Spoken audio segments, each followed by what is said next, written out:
Hi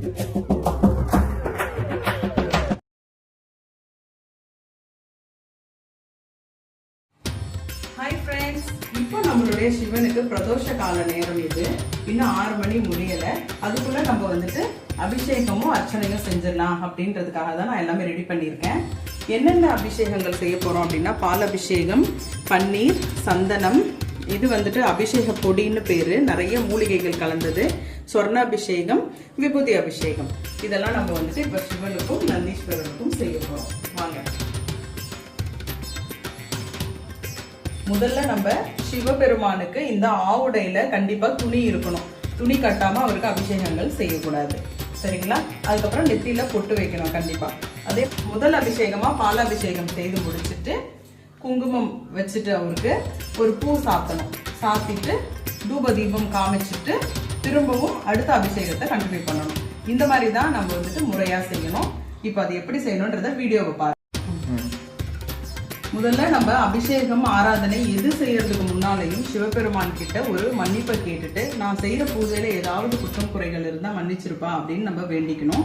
அதுக்கப்புறம் நம்ம செய்யற பூஜை அப்புறம் வேண்டுதல்கள் எல்லாத்தையும் சீக்கிரமே எனக்கு நிறைவேற்றி கொடுங்க அப்படின்ற மாதிரி வேண்டிக்கணும். முக்கியமா இந்த பிரதோஷ காலங்கள்ல நோய் நொடிகளுக்கு ரொம்ப உகந்த காலம்னு சொல்லுவாங்க. நம்ம நியாயப்படி வேண்ட எல்லா வேண்டுதல்களும் நமக்கு வரமா கிடைக்கும் அப்படின்னும் சொல்ற வழக்கங்கள் உண்டு. அதனால பிரதோஷ காலத்தை யாரும் தவற விடாதீங்க. லிங்கம் வச்சு வழிபடுறதுனால நம்ம இந்த அபிஷேகம் செய்யறோம். சப்போஸ் நீங்க இந்த மாதிரி சிலை போட்டோஸ்ல மட்டும் வழிபாடு பண்றவங்களா இருந்தா, லேசா நீங்க கைகள்ல ஒரு துணியில தண்ணியை தொட்டு சுவாமியை வந்து லேசா நீங்க தொடச்சு விட்டுட்டு குங்கும மஞ்சள் வச்சாலே போதுமானது. வேற எதுவுமே பண்ண வேணாம். இன்னும் எதுவுமே இல்லை அப்படின்றவங்க மனசுல நினைச்சுட்டு ஓம் நம சிவாய நாமம் சொல்லிக்கிட்டே இருந்தாலே நம்மளுடைய எல்லா கஷ்டங்களும் தீர்ந்துடும். எல்லாமே செய்யறதுக்கு முன்னாடி இந்த மாதிரி கற்பூரம் ஏத்துறதுக்கான எல்லா திங்ஸும் எடுத்து வச்சுக்கோங்க. ஒவ்வொன்றா நீங்க அந்த நேரத்துல தேட முடியாது, முன்னாடியே ப்ரிப்பேர் பண்ணிக்கோங்க எல்லாத்தையுமே. ஃப்ரெண்ட்ஸ், என்னுடைய வலது பக்கத்துல நான் இந்த அபிஷேக பொருட்கள் எல்லாத்தையும் வச்சிருக்கேன், சரிங்களா? இடது பக்கம் வைக்கிறத விட வலது பக்கம் வச்சுக்கிட்டோம்னா ஈஸியா இருக்கும் எடுக்கிறதுக்கு. அப்படிதான் வைக்கணும் அப்படின்னு நான் கேள்விப்பட்டு நான் செஞ்சுக்கிட்டு இருக்கேன் பூஜைகள். இந்த சைடு தான் எல்லாமே வச்சிருக்கேன் பாருங்க. இங்க பாருங்க, பூக்கள் வச்சிருக்கோம், அபிஷேக திங்ஸ், இந்த மாதிரி கற்பூரம், இதெல்லாம் இங்க தான் வச்சிருக்கேன். இப்போ நம்ம அபிஷேகம் செய்ய ஆரம்பிக்கலாம். பாருங்க. ஓம் நம சிவாய, ஓம் நம சிவாய. வாழ்க நாதத்தால் வாழ்க, இவை பொழுதும் என்னில் இன்னாதான் தாழ் வாழ்க, கோவலியாண்ட குருமனிதன் தாழ்வாழ்க, ஆகவும் ஆகி நின்று அன்னிப்பான் தாழ்வாழ்க, ஏது நடைகள் இறைவன் அடிவாழ்க, வேகம் எடுத்தாண்டு வேந்தன் அடி வெல்க. சிவாய நம என்று சிந்தித்தோருக்கு அபாயம் இல்லை. ஓம் நம சிவாய.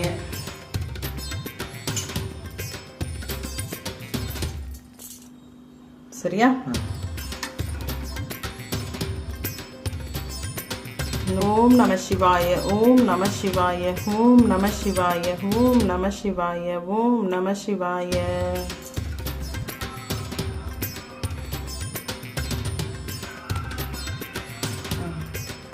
சரியா? இப்போ அதே போல ஒரு பூ சாத்திடலாம். சிவபெருமானுக்கும் ஒரு பூவை சாத்திட்டு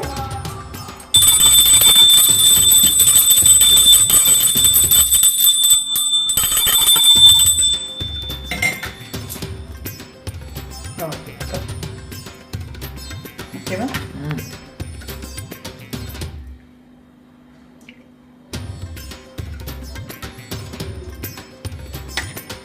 அடுத்து நம்மளுடைய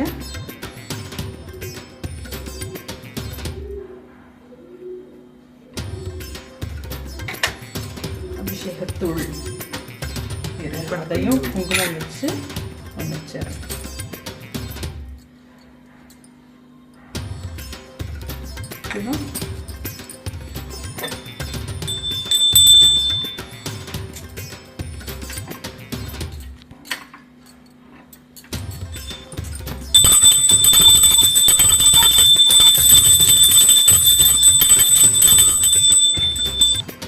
சந்தனாபிஷேகம்.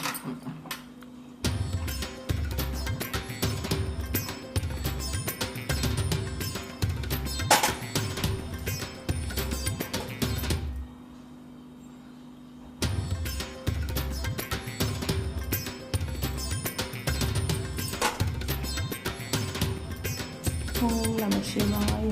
அப்பனே ஐயனே, ஓம் நம சிவாய.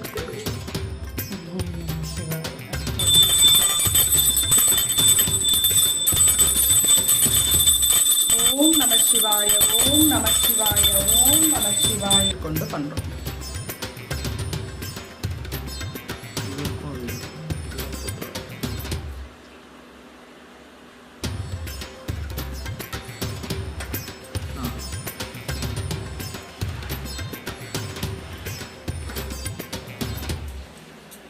பூக்கள் வைக்கணுமா?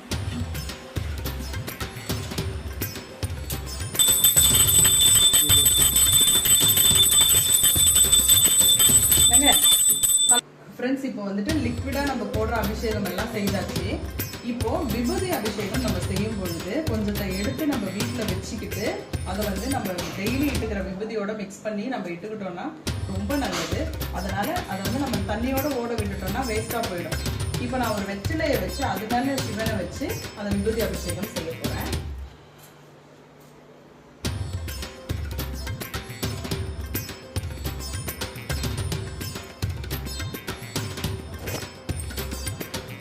ஜூம் பண்ணிக்கலாம்.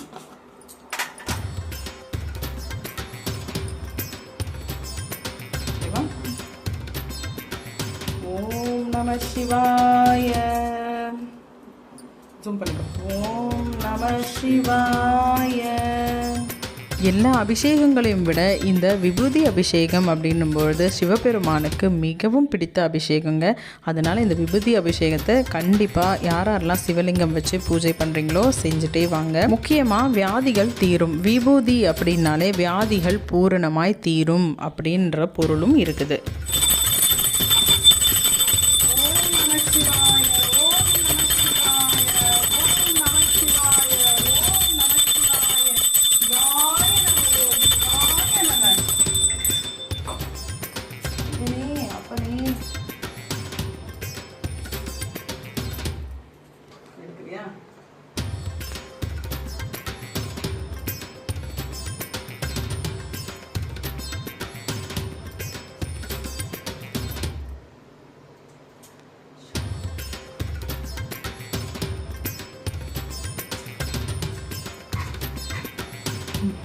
ஃப்ரெண்ட்ஸ், இந்த விபூதியை வந்து இப்போ நான் எடுத்து நெத்தியில் இட்டுக்கிட்டேன்.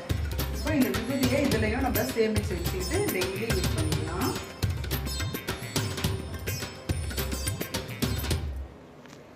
எல்லா அபிஷேகங்களும் முடிஞ்சதும் சிவபெருமானை நல்லா வாஷ் பண்ணி எடுத்துகிட்டு நான் வந்துட்டு விபூதியும் குங்குமமும் இட்டு வச்சுருக்கிறேன். இப்போ அவருக்கு வஸ்திரங்கள் சாத்திட்டு எப்படி இருக்கிறாருன்றதை பார்க்கலாம்.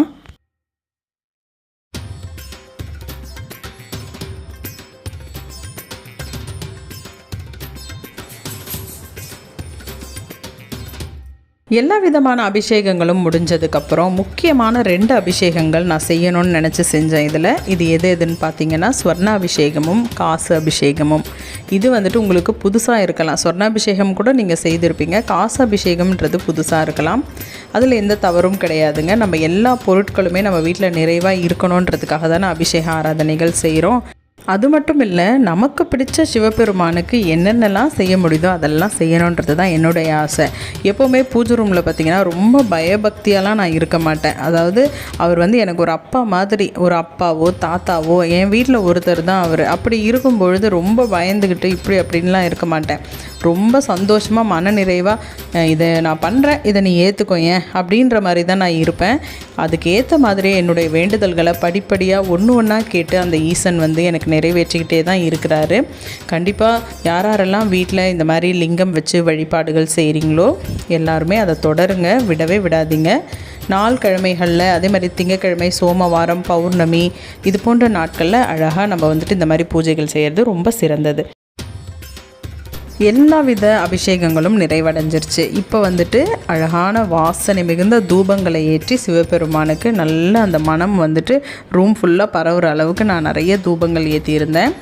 அதே போல் தீபாராதனையும் காமிச்சிட்ருக்கோம். இப்போது இதுதான் நிறைவு பகுதிக்கு நம்ம இப்போ வந்திருக்கோம்.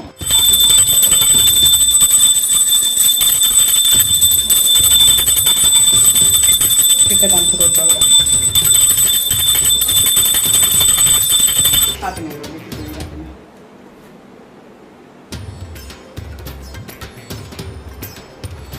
ஃப்ரெண்ட்ஸ், அவ்வளோதான். இன்றைக்கி நம்ம பிரதோஷ வழிபாடு முடிச்சிட்டோம். ரொம்ப சூப்பராக நிறைவாக பண்ணியிருக்கோம்.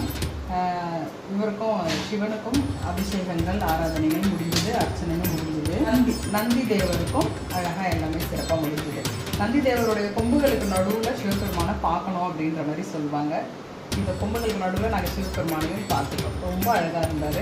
இந்த வீடியோ பிடிச்சிருக்கோன்னு நினைக்கிறேன். தேங்க்ஸ் ஃபார் வாட்சிங். Like, share and subscribe our channel. Bye.